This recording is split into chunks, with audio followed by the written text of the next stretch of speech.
Dear Heavenly Father, Ikaw ang pinagmumula ng lahat ng karunungan at ako ay nawawala nang wala ito.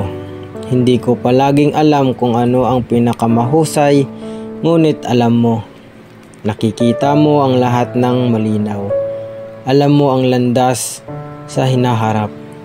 Hawak mo ang mga piraso ng buhay ko sa iyong mga kamay.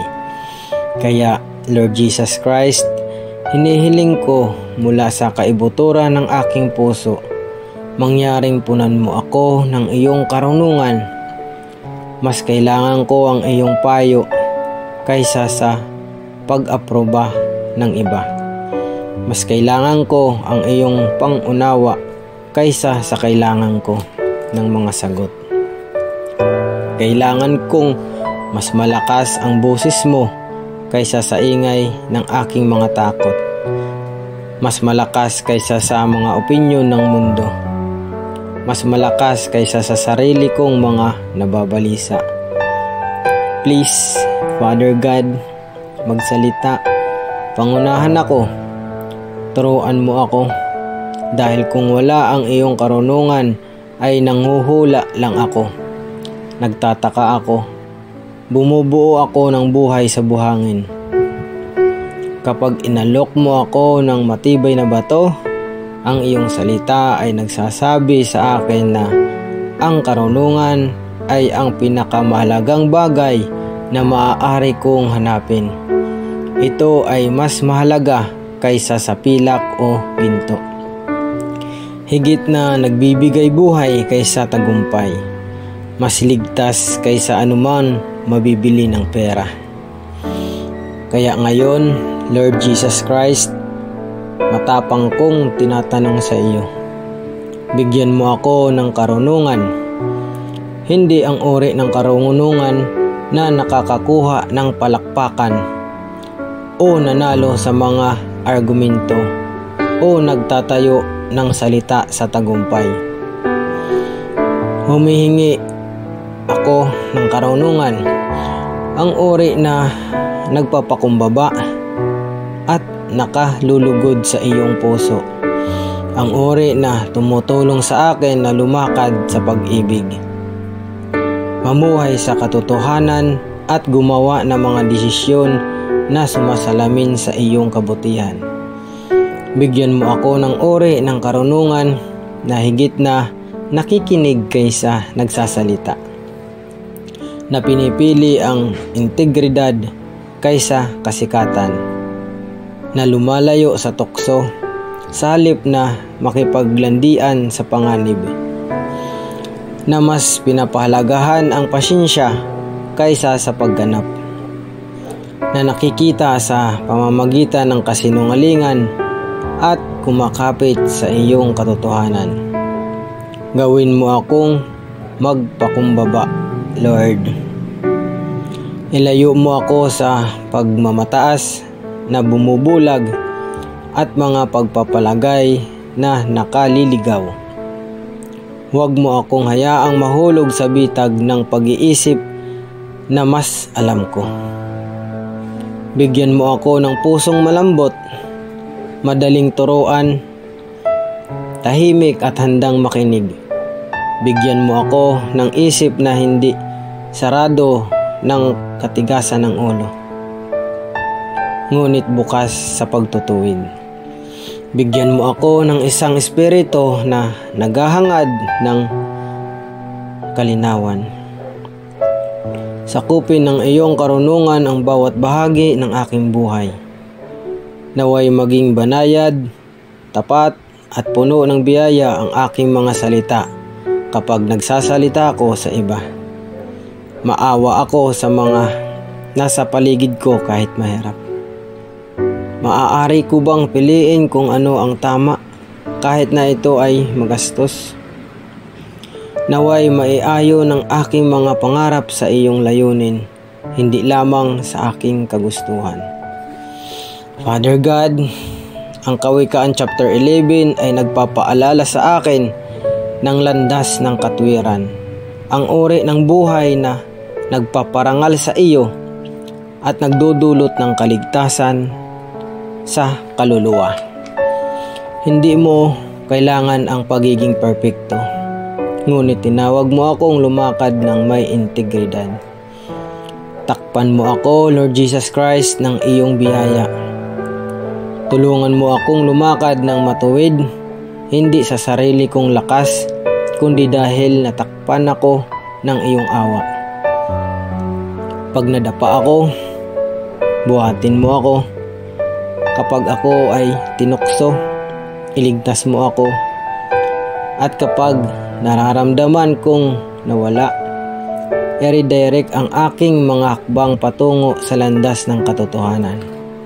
Tulungan mo akong huwag maglagay ng pag-asa sa mga pansamantalang bagay ng mundong ito.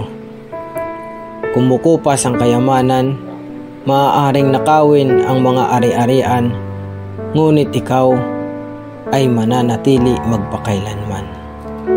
Sabi ng iyong salita, kung sino ang nagtitiwala sa kayamanan ay babagsak. Ngunit ang matuwid ay yumayabong gaya ng birding dahon.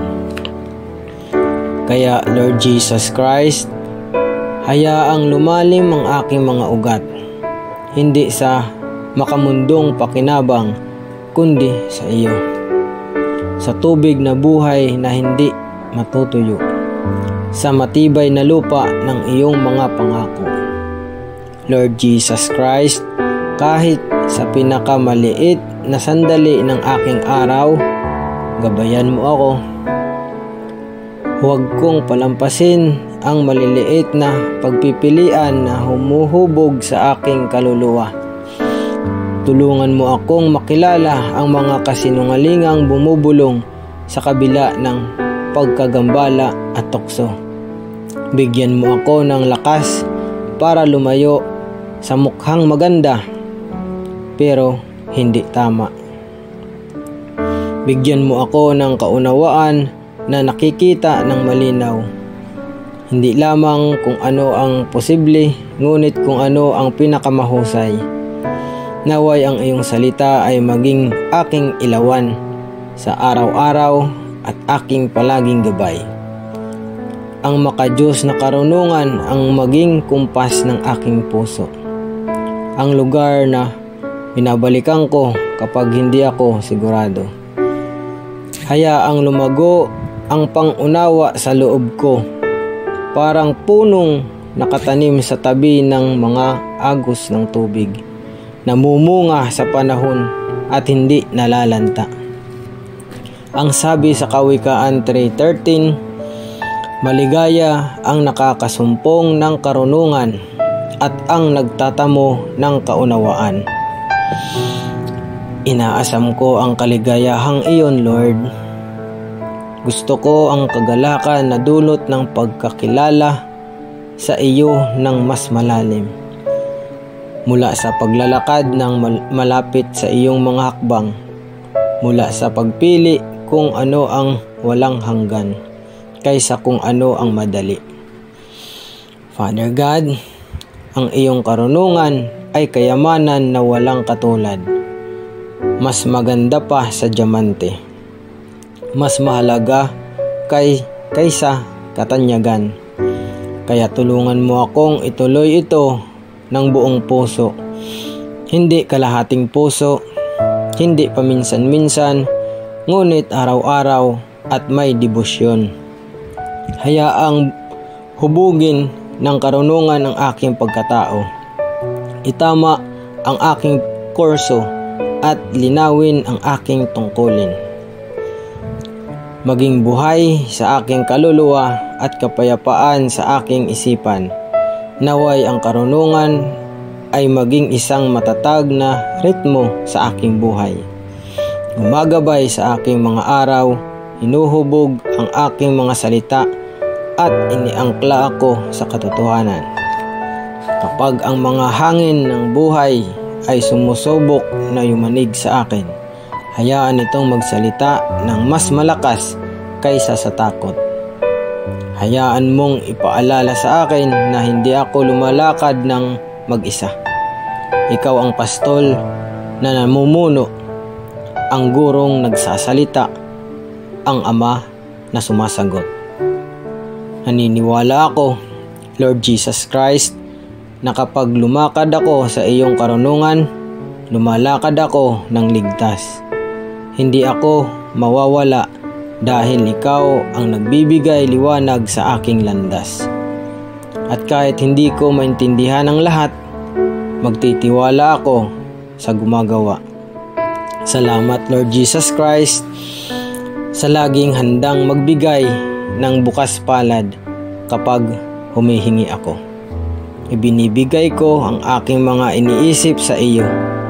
Isinusuko ko ang aking mga desisyon. Isinuko ko ang aking kinabukasan. Tinatanggap ko ang iyong karunungan sa pamamagitan ng pananampalataya. Patnubayan mo ako, Lord Jesus Christ, sa bawat lugar ng aking buhay. Purihin nawa ang iyong pangalan magpakailanman. Lord Jesus Christ, in your precious and mighty name I pray. Amen. Thank you, Father God. Thank you, Lord Jesus Christ. Thank you, Holy Spirit.